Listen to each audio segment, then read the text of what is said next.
Dalam nama Bapa dan Putra dan Roh Kudus. Amin. Allah Bapa di surga, kami mengucap syukur dan terima kasih bahwa Engkau berkenan hadir, tinggal dalam hati kami sebagai bait-Mu. Dan Engkau ingin hati itu suci, bersih, dan murni. Bantu kami ya Bapa, supaya kami boleh bekerja keras, membuat hati tempat Engkau tinggal bersih seperti yang Engkau kehendaki.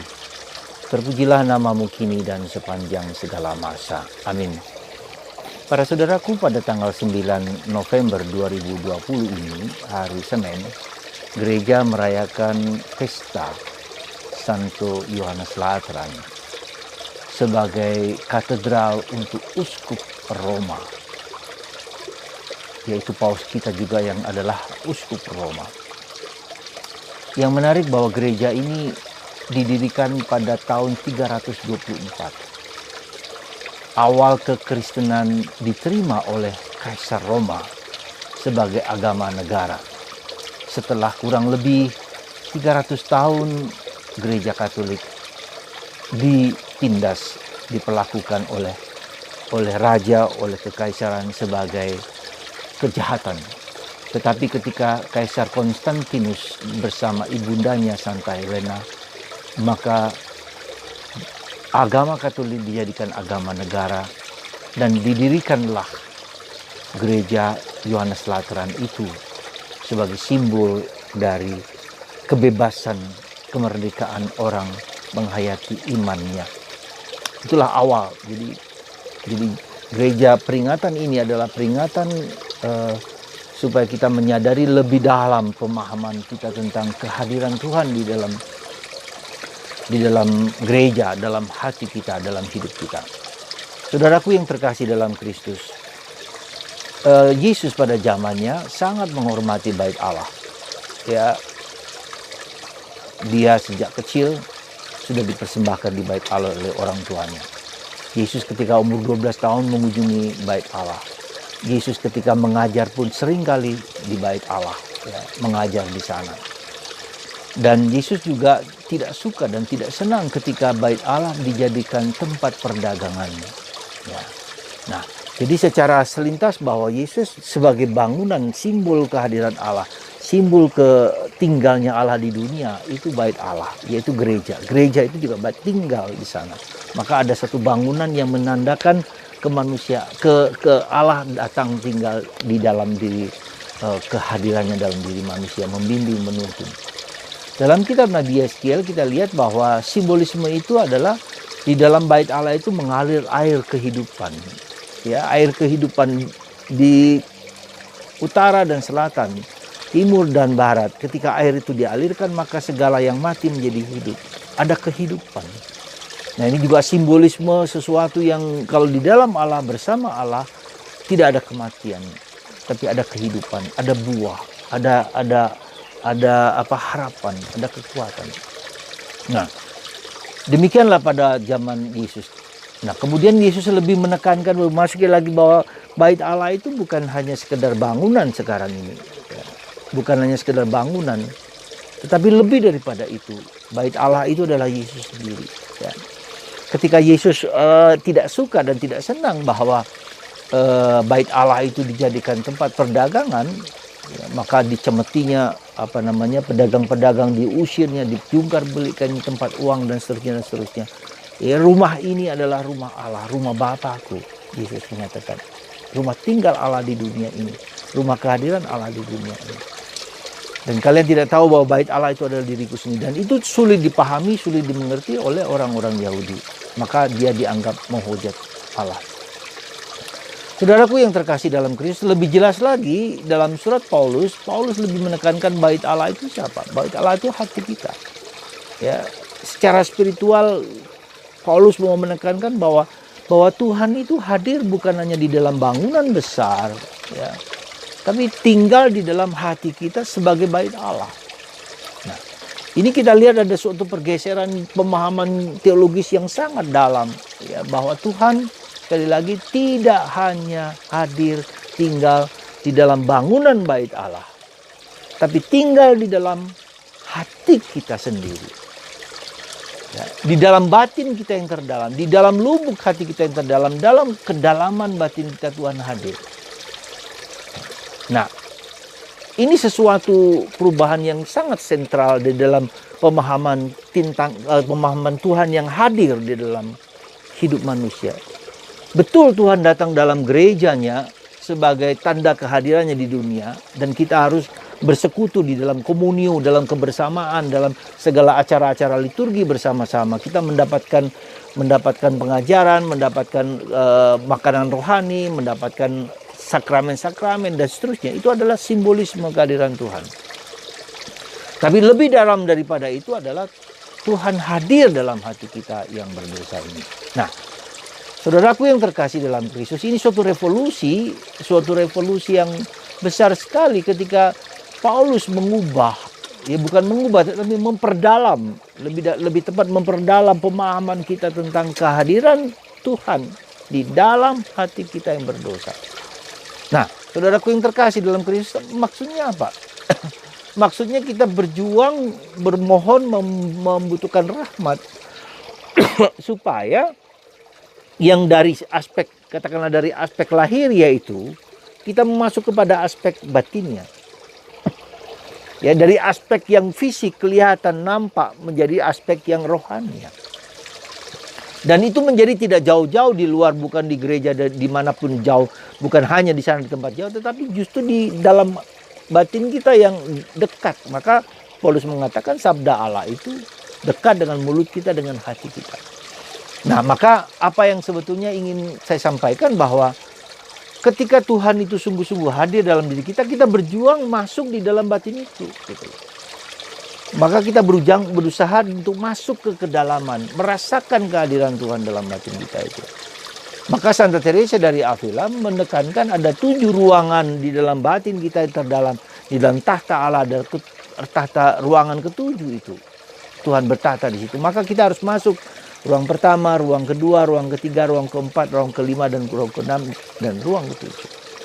Nah, disitulah kita lihat ketika kita memasuki satu ruang-ruang yang lain harus ada suatu proses pemurnian dan proses penyucian sekaligus. Kita dimurnikan, ada banyak dosa, ada banyak kekurangan, ada banyak kelemahan, ada banyak tantangan di sana untuk masuk ke ruang satu, ruang kedua. Jadi untuk masuk ke ruang satu itu kita memiliki harus mempunyai suatu sikap batin yang tidak malas, tidak takut, tapi ya, terus masuk. Jadi untuk masuk ke ruang satu itu dibutuhkan suatu langkah yang dalam, masuk, terjun ke sana. Ya, jadi itulah langkah pertama yang harus kita jalankan, itu berani masuk ke kedalaman. Undangan kita ketika kita mengalami segala peristiwa kehidupan yang ada undangan dari batin kita supaya kita masuk ke kedalaman ruangan batin. Dan ini menentukan setelah masuk ke ruangan batin maka kita masuk lebih dalam dan seterusnya. Ya, Tuhan Roh Kudus membimbing, menuntun kita.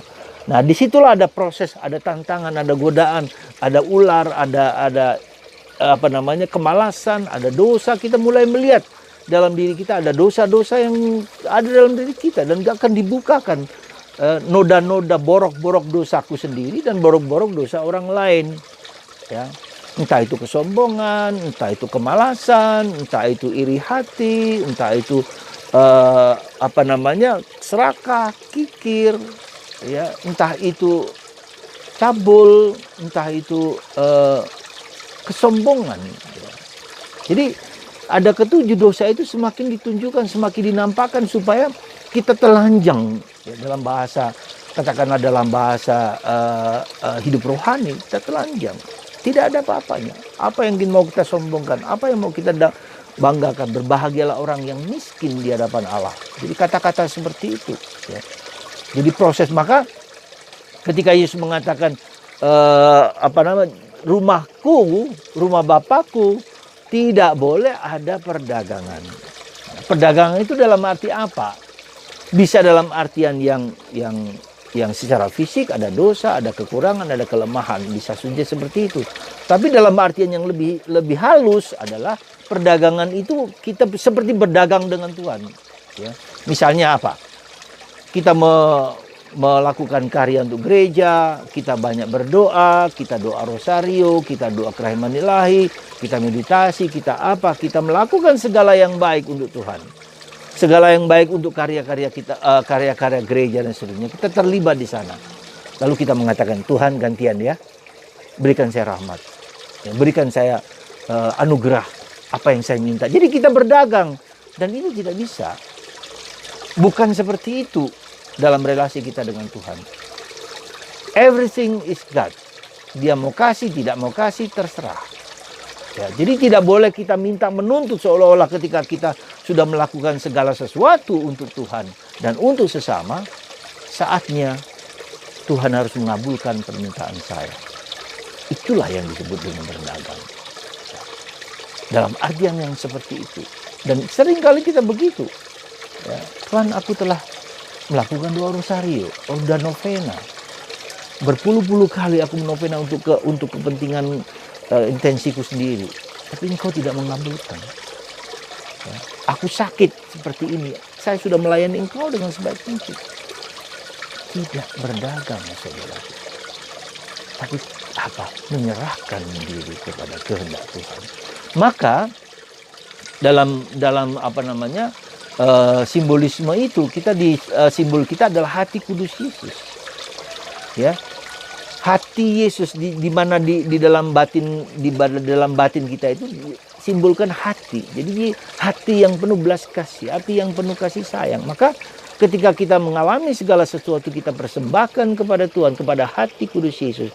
Kita biarkan Dia sendiri yang bekerja untukku. Sikap penyerahan. Let it be. Terjadilah padaku menurut perkataan. Dan kerendahan hati. Saudara, itulah makna terdalam dari hari raya atau pesta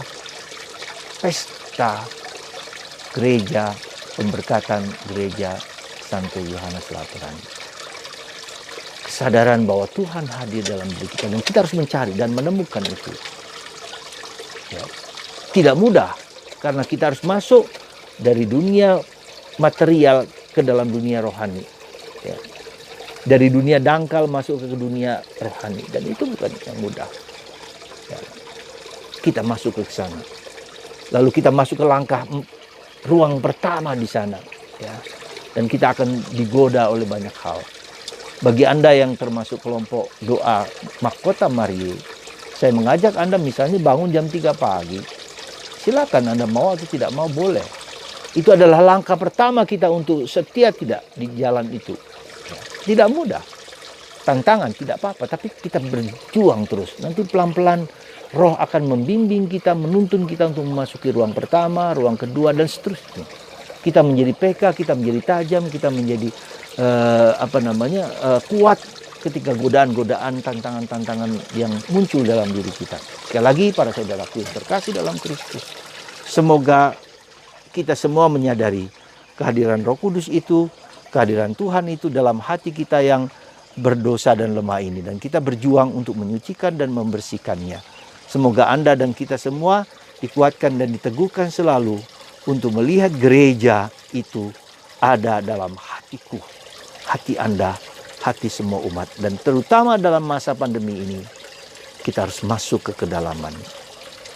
Tuhan tidak hanya hadir dalam gereja yang agung besar, hadir dalam gerejaku, di hatiku, di bait Allahku, di sini. Tuhan memberkati Anda semua. Dalam Bapa dan Putra dan Roh Kudus. Amin.